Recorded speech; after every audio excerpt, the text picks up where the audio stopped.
Fórmula Noticias Tabasco presenta la entrevista.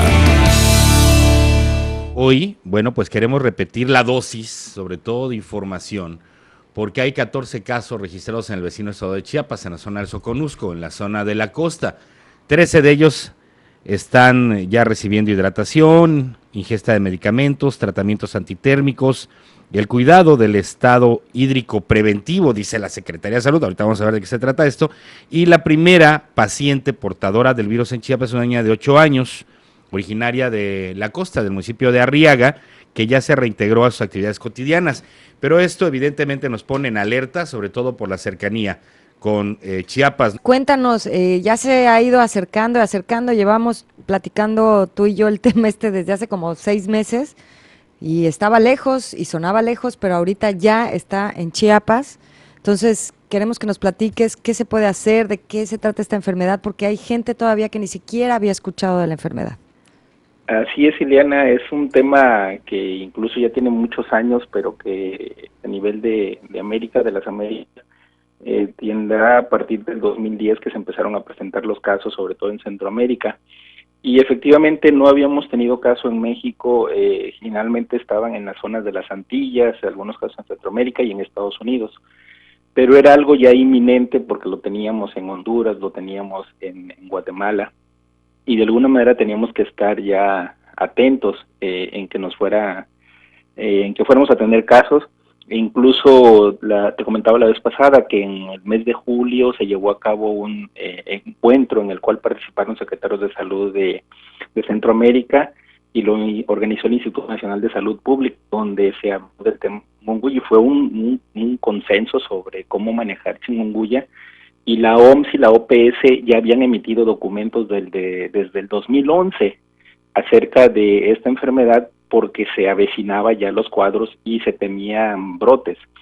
El problema es que el mosco, una vez que adquiere la enfermedad, se empieza a replicar y se empieza a transmitir. Entonces vamos a tener muchos casos y tenemos que estar muy alerta, porque pues seguro que ya tenemos. El problema no es tanto tenerlo, sino el problema es diagnosticarlo. Claro. Porque muchos casos que hay por ahí, que tienen fiebre, que tienen malestar general, que tienen un rash o que tienen ojos rojos, podrían ser chikungunya. El problema es que no tenemos el diagnóstico y para eso necesitamos la prueba. Y ahora, ¿tenemos la forma de hacer la prueba para determinar si es un caso de chikungunya, doctor? En Tabasco no la tenemos, hasta donde yo sé, no la tenemos ni a nivel privado, pues, y no la tiene el gobierno estatal.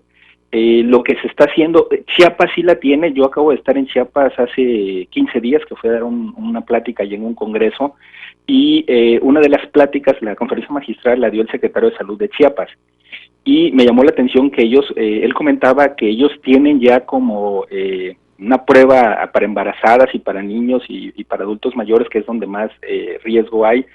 Tienen la prueba ya, e incluso trabajan en contacto directo con el Instituto Nacional de Referencia Epidemiológica, que es el INDRE, el que es, digamos, que es el laboratorio a nivel nacional de referencia, y tengo entendido que ellos tienen la prueba. La prueba en sí es una prueba que te diagnostica dengue y chikungunya. O sea, tomas la muestra y al mismo tiempo te dice es dengue o es chikungunya, o son las dos cosas, porque pueden coexistir. Eso es lo más delicado.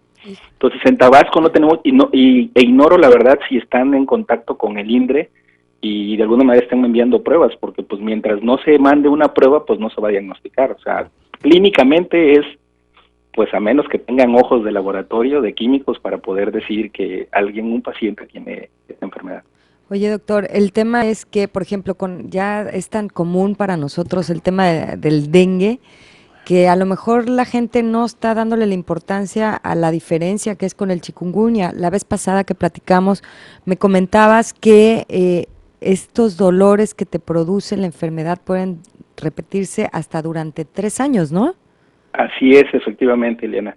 La enfermedad en sí es similar al dengue. Chikungunya y dengue vienen siendo similares, pero la diferencia con chikungunya, uno es que no da fiebre hemorrágica, o sea, no causa disminución de las plaquetas, aunque pueden bajar hasta arriba de 100,000, pues lo normal es de 150,000 a 300,000, puede estar entre 100 y 150,000, puede haber una disminución, pero no hay hemorragia. Y los dolores articulares son mayores. sobre todo en niños pequeños y en adultos mayores, o sea, mayor de 65 años, pero puede permanecer la enfermedad por periodos largos hasta de 3 años. Se reactiva de cuenta al mes, se quita y al mes vuelven a presentar dolores y se mantienen. Y es muy incapacitante. Los dolores articulares y la fiebre es más incapacitante que en el dengue.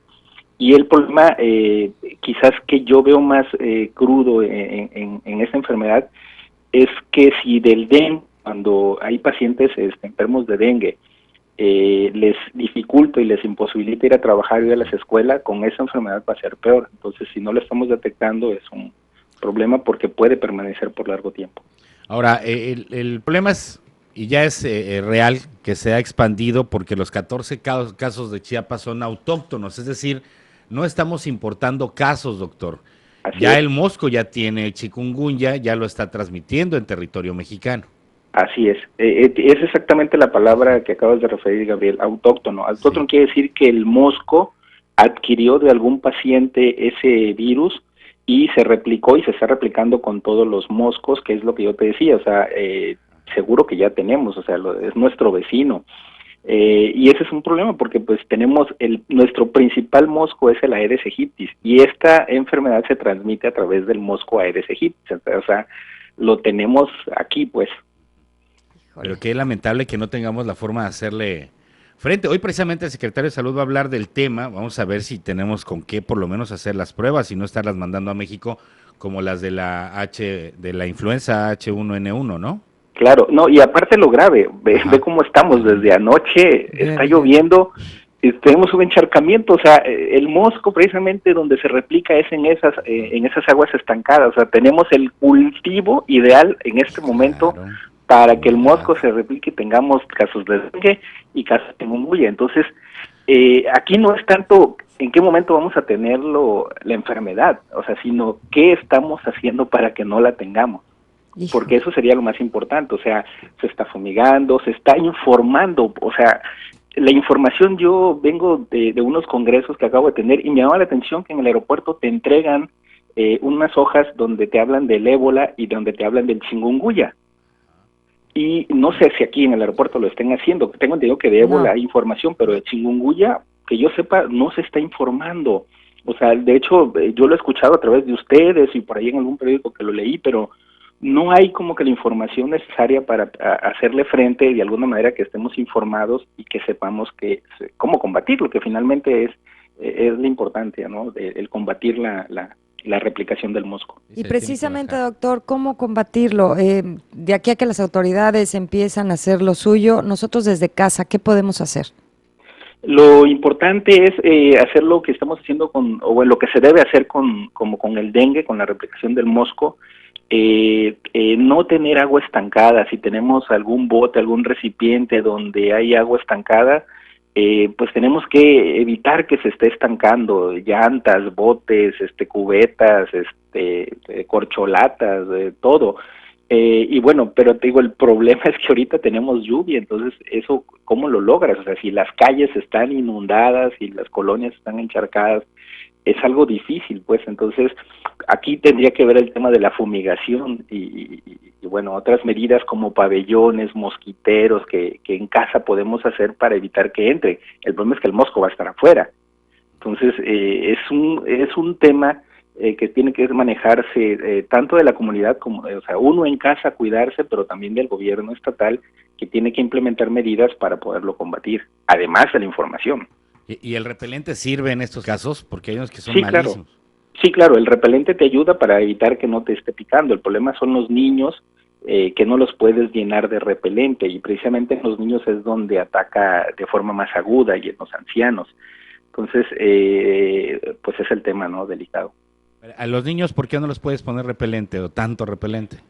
Por la sustancia que contiene, acuérdate que tienen sustancias que pueden ser tóxicas, entonces le pueden causar además alergias, puede ser tóxico.